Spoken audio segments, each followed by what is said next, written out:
This is the Democrat candidate Vice President Al Gore.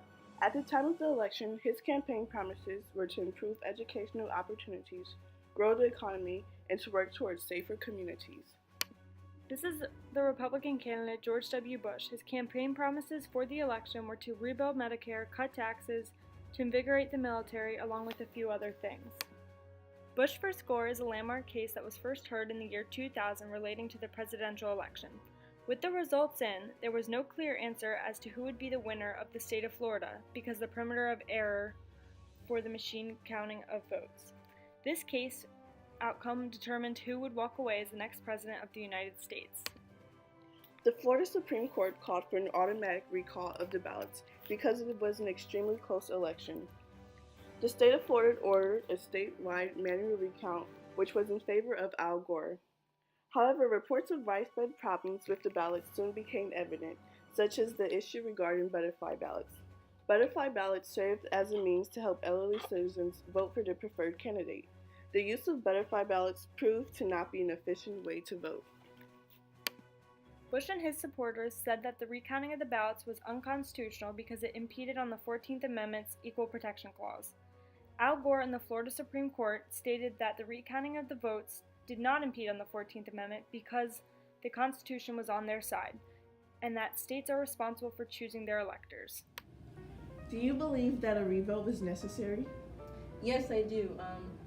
Since Florida wanted Al Gore and the Supreme Court wanted Bush because of his conservative view system, and people didn't really know who to vote for, who to trust in the election, and people may have been kept going back and forth on this, I think a revote was necessary because people have a more better choice of who to vote for based on their candidates' viewpoints.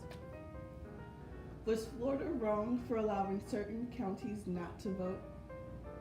Yes, because I think everyone in each county of the United States should have a chance to vote, even if you don't know who to vote for. Everyone has a voice in saying who our president would be for the United States. So I think Florida was wrong in not allowing people to vote in certain counties. What alternative method should Florida have used?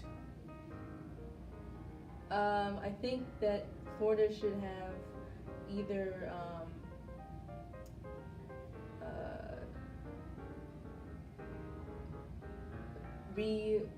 allow people to come in at a later date and vote, or either redo, maybe, it may sound really like out there, maybe do like some record some other debate that each candidate can do, and then that way people can really see who the people are that they're voting for, and then they can re-vote or vote again. A big call to make. CNN announces that we call Florida in the Al Gore column. This is a state both campaigns desperately wanted to win. Stand by. CNN right now is moving our earlier declaration of Florida back to the too close to call column. 25 very big electoral votes in the home state of the governor's brother, Jeb Bush, are hanging in the balance. This no longer is a victory for Vice President Gore. George Bush, governor of Texas, will become the 43rd president of the United States at 18 minutes past 2 o'clock Eastern Time. CNN declares that George Walker Bush has won Florida's 25 electoral votes. The vice president has recalled the governor and retracted his concession.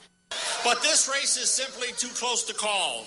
And until the recount is concluded and the results of Florida become official, our campaign continues. Bill Daley, the chairman of the Gore campaign, you just heard it.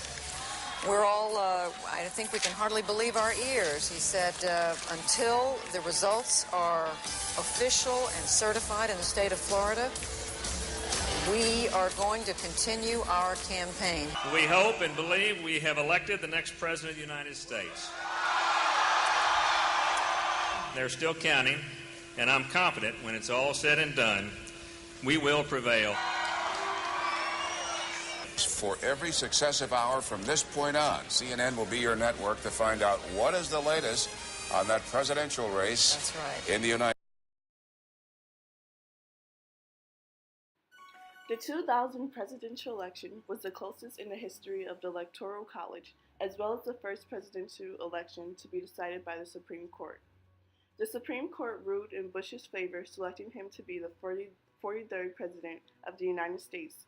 The controversy of the election caused Bush to enter the White House, a little worse for the wear, but victorious nonetheless.